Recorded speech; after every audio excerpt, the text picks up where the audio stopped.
connaissez quoi? On a bien travaillé. Vous connaissez quoi? Écoute bien la musique, on va comprendre.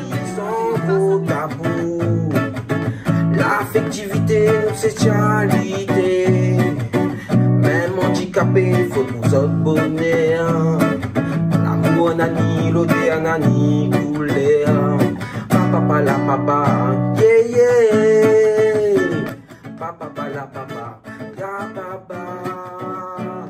Papa la papa, wow wow. Bonjour, je suis Fridoline. Eh oui, Fridoline, un prénom rare et original paraît-il. Aujourd'hui, je compte toucher votre sensibilité. Nous allons parler de certaines relations de notre monde réunionnais. De ces relations qui sont très souvent complexes et pas faciles. Je veux parler des relations affectives et sexuelles de nos frères et sœurs qui sont en situation de handicap intellectuel. Certains pensent que les personnes en situation de handicap n'ont pas de besoins liés à la vie affective et à la sexualité, alors que d'autres pensent que c'est un sujet qui nécessite un accompagnement. Pour en parler librement, nous avons des invités. Eric et Lucie, vous êtes en couple. Nathaniel et Maëva, deux jeunes qui sont amoureux. Madame Payette et Madame Gautron, vous êtes parents d'enfants en situation de handicap. Fanny, psychologue, et Alexandrine, éducatrice spécialisée, deux professionnels de l'IMPRO de la DAPI La Réunion.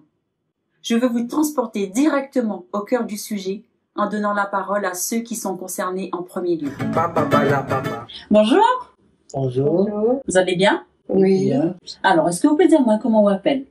Nathaniel. Nathaniel et Eva. Maëva. Donc, Nathaniel et Maëva. Donc, il pose une question. Ça, si vous répondre en premier, répondre. Est-ce que vous êtes amoureux? Est-ce qu'on est amoureux? Oui. Oui. Amoureux ou l'amoureux de qui? Eva. Ah, d'accord. Maëva est ou l'amoureuse de qui? Nathaniel. Est-ce que vous êtes les contents d'être amoureux? Oui. Oui. Pas ça. Contents d'être ensemble? Oui. Que c'est qu'on est content comme ça? Par contre, chérie Maïva. Oui, content d'être le chéri de Maëva. Maëva aussi, vous direz, il rit bien à côté, elle est bien contente, la Maëva. Elle est vraie? Oui. Hein? Comment ça rencontre ça? Parle-nous un petit peu de ça. Où ça? Elle a connu Azat en dehors ou bien quand elle est à l'IMPRO, quand elle est Dehors. en dehors? Oui. Vous avez connu Azat en dehors? Oui. Où ça? La maison mon frère. À la maison de frère. Oui. Ah, c'est chouette ça. Quand mon frère, Oui. au forge, de mon frère personne pour mariage. Ou de frère, Le frère personne mariage. il prépare son mariage. Oui. La sœur. Avec une belle-sœur. Oui. Ou les contents. Et où? Vous pensez quoi du mariage ou? Bien. Vous pensez ça bien? Oui. Est-ce que vous verrez, ouais, je vais marier? Oui. C'est vrai? Oui. D'accord. Et où Maëva, vous verrez, ouais, je vais marier? Oui, d'accord. Et votre projet, c'est quoi? C'est quoi le projet? C'est quoi votre projet de vie? Et je bien, Aller bien, bien, te sentir bien. c'est bien. Alors, je I love you. I love you, il veut dire quoi ça? les love. Ah, le love. Donc, vous êtes vraiment amoureux, on dirait, ouais? Vous voulez vivre dans l'amour. On veut continuer à avoir une chérie pour être heureux. Voilà. Alors, vous voulez dire, moi, quel âge vous avez là? Maintenant, 21 ans. 20 ans. 20 ans, Maëva. Vous allez encore jeune, 21 ans et 20 ans. Mais il commence quand même à penser à l'avenir, à l'amour, Amour, oui. à la vie de couple, peut-être. Couple. Hein? Comment vous y voyez ensemble plus tard? Est-ce que vous y En tant que mariage, mariage? être enfant, Des enfants? elle rentre à la maison. Dans une maison? Oui. Maëva, ah oh, comment on voit ou plus tard? Bien. Bien. Est-ce que vous pensez au mariage ou? Oui. Oui? Vous voudrez bien? Oui. Marié pour habiter encore la case papa-maman ou bien marié Marié. pour habiter dans une maison à ou avec une mari? Oui. Pour habiter avec une mari? Est-ce que des enfants aussi vous pensez avoir des enfants? Oui. Oui? Pas besoin de la honte, mets tout par ta terre. Quand ils éclavitent en l'air, ça a une façon de pas nous colère. Tu taffes d'accord sans dominer. Bonjour Lucie. Bonjour. Bonjour Eric. Bonjour. Vous allez bien? Oui. Merci d'être là pour répondre à quelques questions. Merci. Merci. Dis-moi, comment vous êtes la rencontre Azote? Après le Covid. Après le Covid? Ouais. Et c'était où ça? Ouais, FAO. FAO de l'ADAPI? Oui. Pour Azote 2, en fait, t'es pris en charge au FAO. Oui. Raconte-moi un petit peu comment vous avez la rencontre Azote. Comment ça s'est passé? En fait, quand elle est arrivée au FAO, moi, j'étais pas... Comme il y avait l'atelier thé, elle a couru dire. Voilà. D'accord. Et après, c'est grâce un petit peu à Sarah. Bertrand. Sarah et Bertrand. C'est des amis du FAO? Oui. Oui. Que la... La fait essayer un rapproche à moi de Lucie. Voilà. Et après, quand on a fait le pique-nique à Grand Bois, après c'est là que on a causé, échangé les trucs ensemble, on a discuté. Donc ça fait quelques années vous êtes deux ensemble. Ouais. Lucie, est-ce que vous pouvez dire moi là aujourd'hui où ça vous y voit comment ça te fait pour votre passe du temps ensemble? Le week-end, on se voit que le week-end. Le week-end, où ça? On sort parfois au cinéma, parfois on sort Soit une descend chez elle, ou soit elle vient à la maison, ou soit en visio sur WhatsApp, moi je l'appelle. Est-ce que ça tu peux parler un petit peu des projets de vie que vous êtes donnés là ensemble? Moi franchement, maman pourrait très bien, pourrait habiter avec elle. Ouais. moi aussi. Toi aussi. Et donc habiter ensemble pour l'instant. Ouais. Est-ce que ça t'imagine Azote un jour marié, avoir des enfants? Oui. Un jour, oui, Ouais. tout de suite. Un jour? Oui. Vous êtes arrivés à être ensemble, à sortir, à aller cinéma ensemble. Ça tu fait tout seul par vous même ou bien une harmonie? C'est sa maman. C'est ma mère. Elle nous dépose en voiture, D'accord. et après, elle nous récupère, et elle me ramène chez moi. D'accord. Ouais. Franchement, moi, je remercie beaucoup aussi le FAO aussi. Parce que le FAO, franchement, là, on a beaucoup de choses. Faire des activités, faire des trucs comme ça. Mm-hmm. Franchement, et la permettre à de rencontrer Lucie, Oui. surtout. Oui. Ouais. Hein? Oui. ouais. Parce que même toi aussi, Faudenu, je te remercie aussi. Parce qu'il y avait des activités que j'ai bien aimées aussi. Alors, le VRA, c'est la vie relationnelle, affective et sexuelle. C'est des ateliers que l'animé par des éducateurs pour traiter des sujets. Ouais. Quoi t'es abordé dans cet atelier-là? Que ça été parle de quoi dans l'atelier VRAS? C'est ça qu'on met un petit peu en échec, en fait. Ou il n'était pas à l'aise avec ça? Ouais. Sont la honte, met tout par ta terre. Quand ils éclatent en l'air. Alors l'atelier VRAS, c'est donner les informations aux personnes qu'on accueille sur comment peut-être entretenir une relation amicale, une relation familiale et aussi une relation amoureuse. C'est avoir les bons codes sociaux pour pouvoir entretenir ces liens avec les différentes personnes de leur environnement, et c'est les apporter aussi des informations complémentaires sur des besoins peut-être personnels à chacun et permettre qu'ils soient épanouis. Aujourd'hui, on va parler du consentement. D'accord. Nous a déjà vu cette thématique-là, le consentement. Le consentement, c'est quoi? Le consentement, c'est quand on fait le VAS. Le VAS veut dire que c'est le consentement sur nos corps avec d'autres. Que c'est ça le consentement. Est-ce que si quelqu'un dit comme ça, Annick, allons, viens avec moi, nous ça va derrière le petit coin là-bas et m'y viens chez Chaou dans un instant. Allez Annick, allons. Hein? Annick, allons. Quoi on dit? Non. Pourquoi on dit non? On a peur. On a peur. Pas d'accord. Pas d'accord. Le consentement, c'est savoir dire oui ou non. Le consentement, c'est ça. C'est avoir l'autorisation de la personne pour pouvoir avoir une relation amicale ou une relation amoureuse. Il faut tenir la main dans la main, il faut tenir. Et embrasse un petit peu sur la main, oui, il peut. Sur la joue et sur la bouche. C'est ça, non, ne veux pas. Interdit. Non. Les handicap ou pas, nous sommes à droit à être amoureux aussi parce que c'est notre décision. Parce que elles vivent comme tout le monde. Et même nous les, pareil, même nous les, un handicap ou pas, nous les pareil comme tout le monde aussi, nous les, un humain. Et nous, si nous avons le droit à être amoureux, peut avoir des enfants ou avoir une petite famille ou une maison. Et nous veut vivre comme tous les autres. Et avoir un métier, tout ça.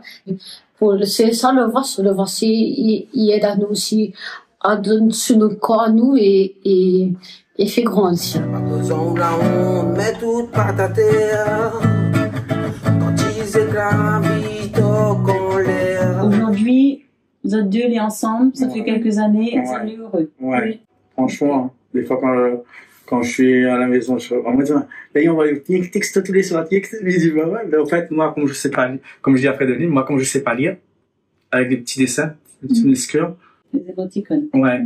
Donc, soit j'envoie par micro, et là, j'envoie direct au micro. Lucie, Oui. Aou, plus tard, avec Eric, plus précisément. Un jour, non. Un jour, mais pas tout de suite. On a encore des choses à apprendre avant, on veut dire. Oui. Vous aurez besoin d'aide, pourquoi? Pour vous êtes vivre ensemble. Je sais pas. Parce qu'il faut être autonome. Ouais. Oui, Ok. exactement. Ça, on va trouver des solutions. Est-ce que vous connaissez des personnes, des adultes en situation de handicap aussi, qui vivent en couple heureux comme ça? Moi, je connais avec Béatran. Et Laurence? Qui vit en couple? Ouais. Oui. Dans une maison ensemble? Non. Est-ce que vous connaissez? Vous avez déjà vu? Non. Non. Vous connaissez qui existe? Oui. Vous avez déjà entendu parler? Oui. Tu connais qu'il est possible? Ouais.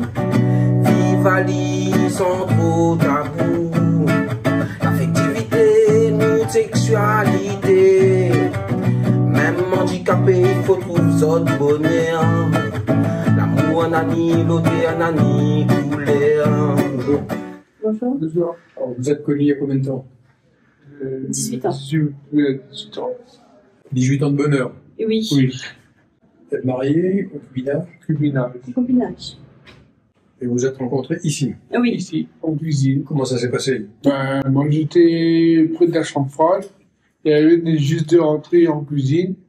Et du coup, la table dedans, on a fait comme ça, et voilà. Quoi. Coup de foudre. Ouais.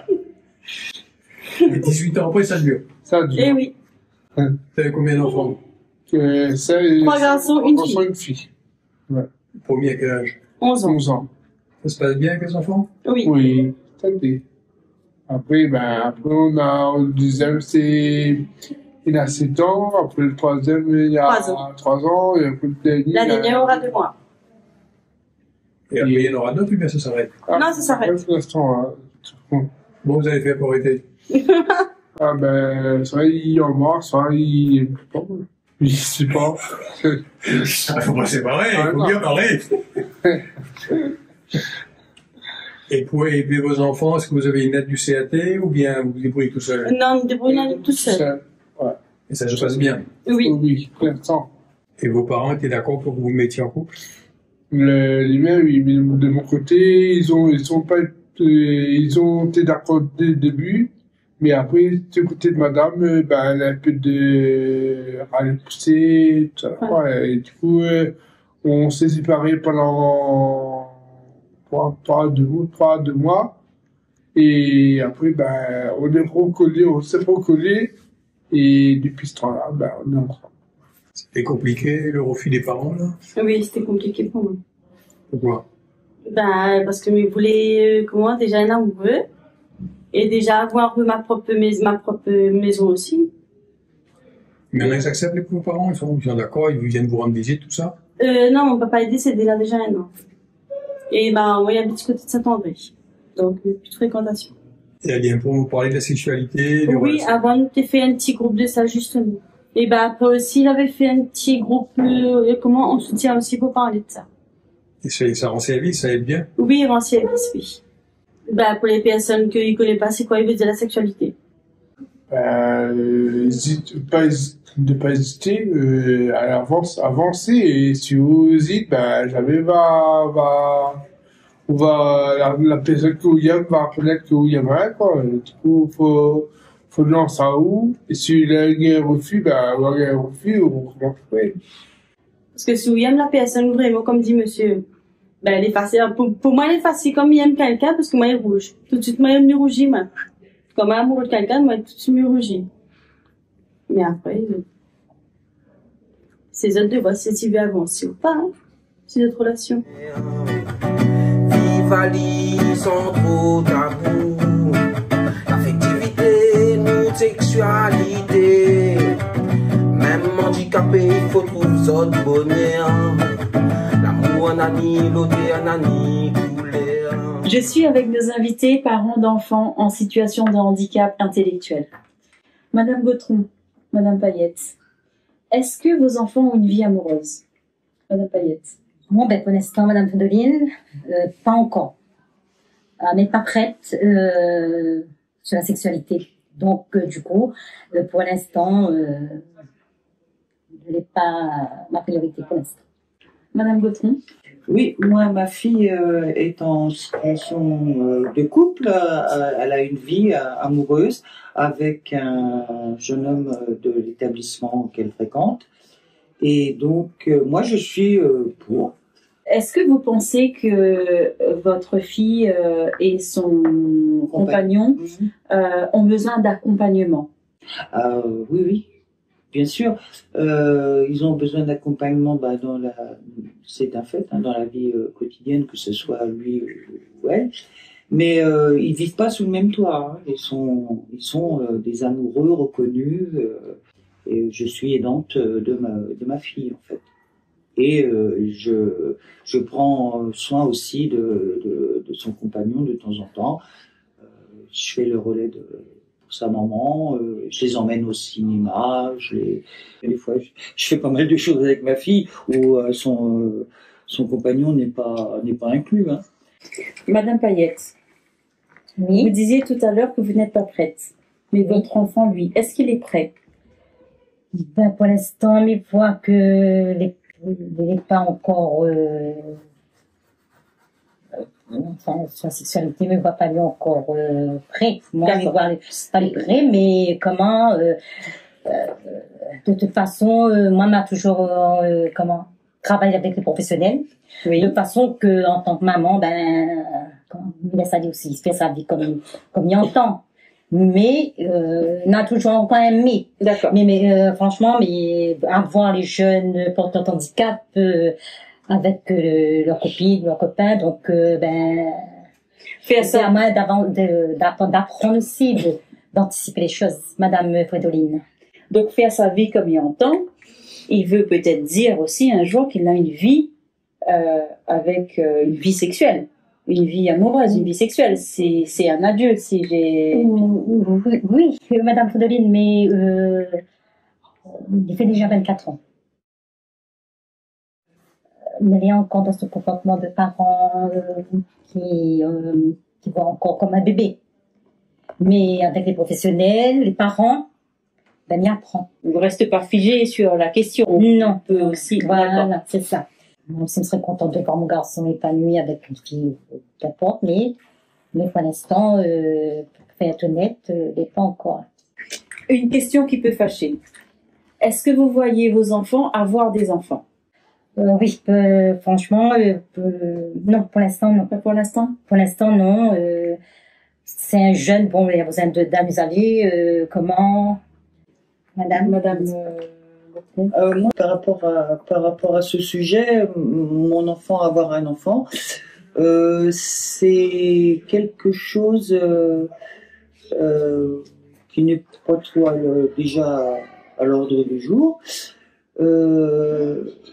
Mais pourquoi pas, par rapport à mon petit couple là, c'est pas une demande déjà au niveau de la vie sexuelle. Quelque part, on projette nous ce qu'on connaît de nos vies sexuelles et notre exemple c'est le nôtre, mais c'est pas forcément le leur. eux, l'acte sexuel, ils en sont pas là. Ils y viendront peut-être un jour. On en parle. C'est pas des sujets tabous, mais le fait est que eux, ils sont plus dans le relationnel, vraiment amoureux. Platonique, se tenir la main au cinéma, ça leur fait autant d'effet que nous de partir un voyage à New York, quoi, ou à Las Vegas. Donc c'est quelque part, on n'a pas du tout, ils ont pas du tout le même, ils ont pas les mêmes demandes que. Vous disiez que c'est pour l'instant, donc ça viendra peut-être un jour. C'est une organisation, c'est pas le tout d'avoir un enfant, mais il faut pouvoir l'élever, quoi. Est-ce que dans vos échanges, ils vous en parlent? Est-ce que ils vous disent un jour on aimerait avoir un enfant? Non, c'est pas avoir un enfant. C'est plus ma fille, mais elle dit qu'elle est trop jeune pour avoir des enfants. Madame Payette, et votre enfant? Ben, pour l'instant, si, il fait comprendre à moi qu'il veut embrasser, et puis il fait des signes. D'accord. Si, il est dans sa tête. Donc, quelque part, il manifeste bien un besoin d'avoir une vie relationnelle, affective et sexuelle. D'accord. Voilà. Et mais comment pense avec l'aide de, comme disait tout à l'heure, l'aide des professionnels, que, nous pourrons avancer, et Anthony aussi, pareil. Est-ce qu'il y aurait quelque chose important que vous auriez, que vous souhaiteriez dire à propos de ce sujet-là? On va commencer par Madame Payette. Sur le sujet de la sexualité, Madame Fridolin, en fait, je pense que les enfants porteurs de handicap ont besoin d'être épanouis aussi. Comme nous, on est content pour gagner une main. Donc, on est pareil qu'aux autres, avec le temps, et puis on va avancer. Madame Gautreau. Oui, moi c'est pareil, c'est la même réponse que Marie-Françoise. C'est quelque part, c'est suivant leur rythme, quoi. Ils sont, ça va aller à leur rythme. Mon désir, moi, c'est que ma fille, c'est son bien-être en premier. Madame Payette, merci. Merci également, Madame Gautreau. Vivaldi, sans tabou. L'affectivité, la sexualité, même handicapé, mérite notre bonheur. Alors, et là, je suis avec Alexandrine, qui est éducatrice spécialisée, et Fanny, qui est psychologue à l'IMPRO de l'ADAPI La Réunion. Bonjour. Bonjour Alexandrine, bonjour Fanny. Alors, quelle est la réalité de terrain par rapport au VRAS que je rappelle, c'est la vie relationnelle, affective et sexuelle. Fanny? En soi, plutôt bien ça se porte par rapport à ce que ça a pu être avant. C'est vrai que c'est une notion qui s'est développée un peu assez récemment. En tout cas, à l'ADAPI, là, ça fait au moins 3 ans qu'on travaille avec le planning familial qui permet de faire aimer autant les parents que les enfants, du coup. Sachant qu'à l'IAPRO, on accueille des jeunes adolescents et des jeunes adultes. D'accord. Donc c'est le moment justement de travailler sur cette question-là parce que il peut y avoir les hormones qui travaillent avec la puberté et les questions aussi de l'avenir. Donc qu'est-ce que je veux pour ma vie professionnelle mais aussi ma vie amoureuse. C'est vrai que pour les personnes en situation de handicap, avant c'est vrai que c'était moins répandu de travailler ça pour penser qu'il n'y avait pas besoin. Les personnes en situation de handicap sont des personnes à part entière et du coup ça fait partie des choses à accompagner parce que du fait de la déficience intellectuelle, il y a un retard. Et donc du coup, il faut les aiguiller pour qu'ils apprennent à avoir une santé sexuelle déjà épanouie et une vie amoureuse et relationnelle adaptée. Alexandre, est-ce que toi tu pourrais nous dire quel genre d'accompagnement est-ce que vous proposez à l'IMPRO aux jeunes et aux jeunes adultes? Alors, tout ce qui est amitié, amoureuse. D'accord. Et aussi tout ce qui concerne le côté privé et public. Voilà. D'accord. Privé, public, c'est-à-dire notion d'intimité. Parce qu'on a des jeunes, en fait, qui peuvent se retrouver à ne pas connaître ce que c'est la pudeur. Donc, par exemple, je pense à des jeunes qui ont le handicap intellectuel, mais aussi de l'autisme. Ils peuvent, à la maison, se balader à poil, devant les petits frères et les petites sœurs, alors qu'arriver à un stade, où ils sont des jeunes adultes, ou même des jeunes adolescents, avec un corps de grand, c'est des choses qui ne vont plus se faire, et qui peuvent, d'ailleurs, aussi, certains arriver à le faire, même dans la rue. Vivaldi, sans tabou. L'affectivité, respecter la sexualité. Même handicapé, il mérite son bonheur. On a fait la journée slow dating l'année dernière.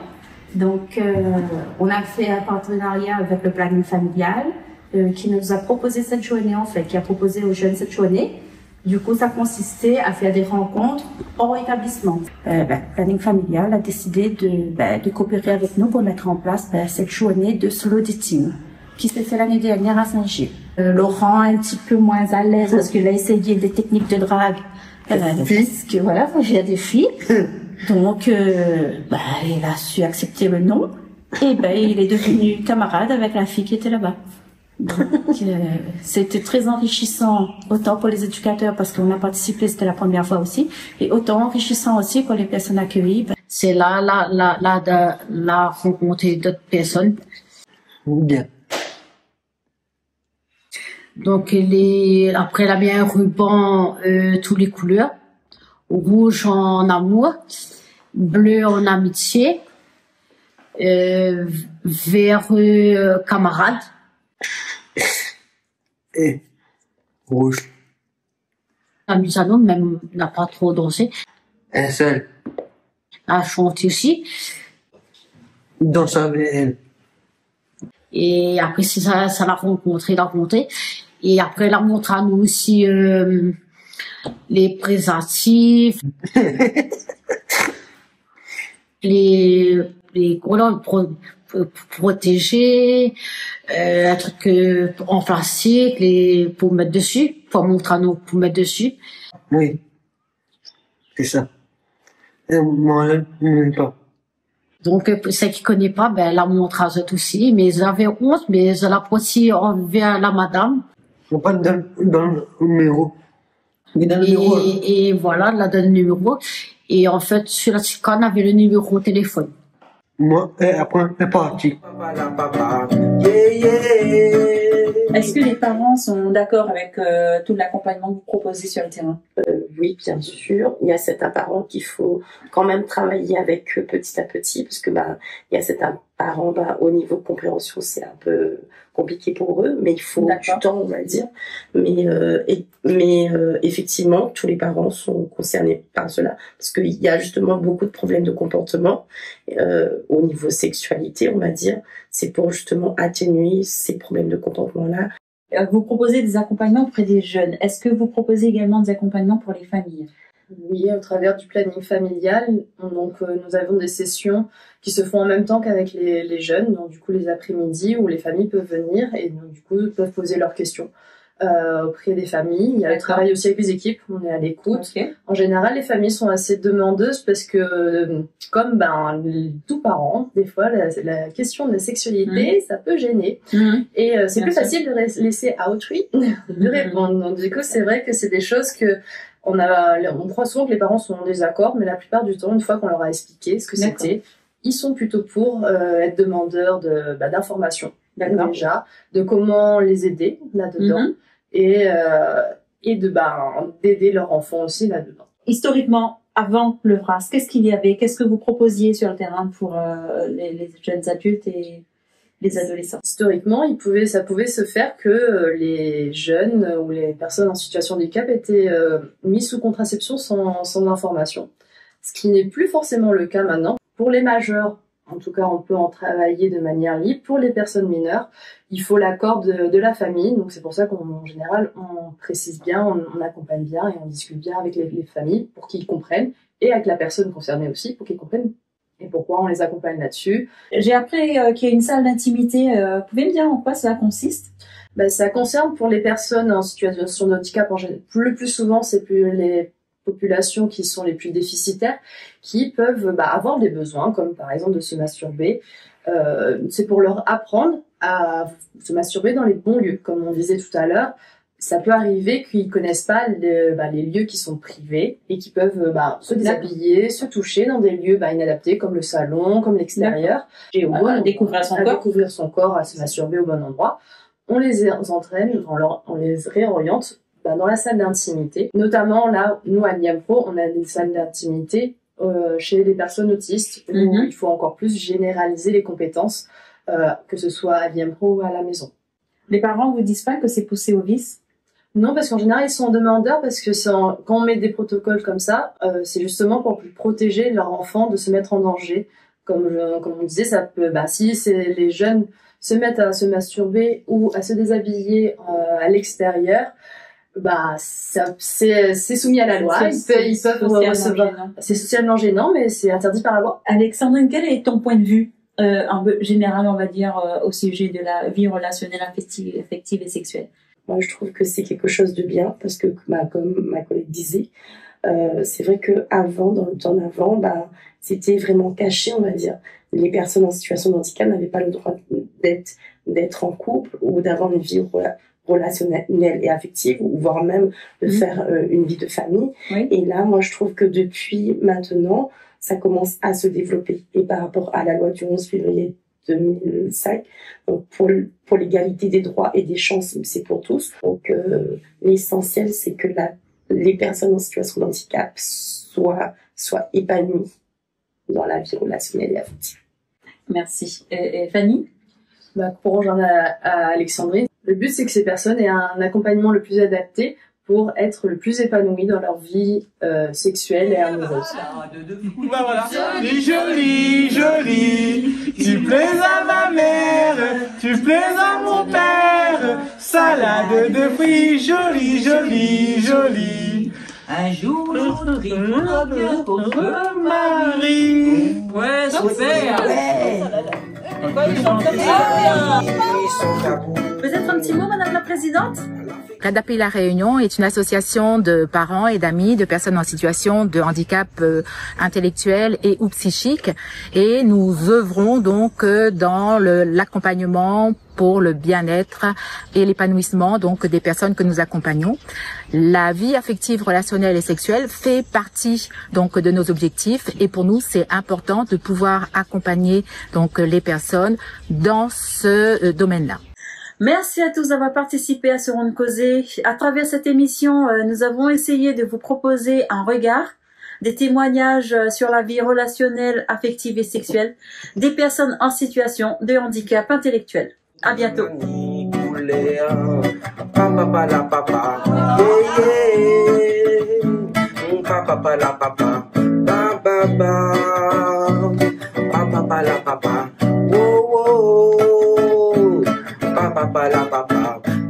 Papa,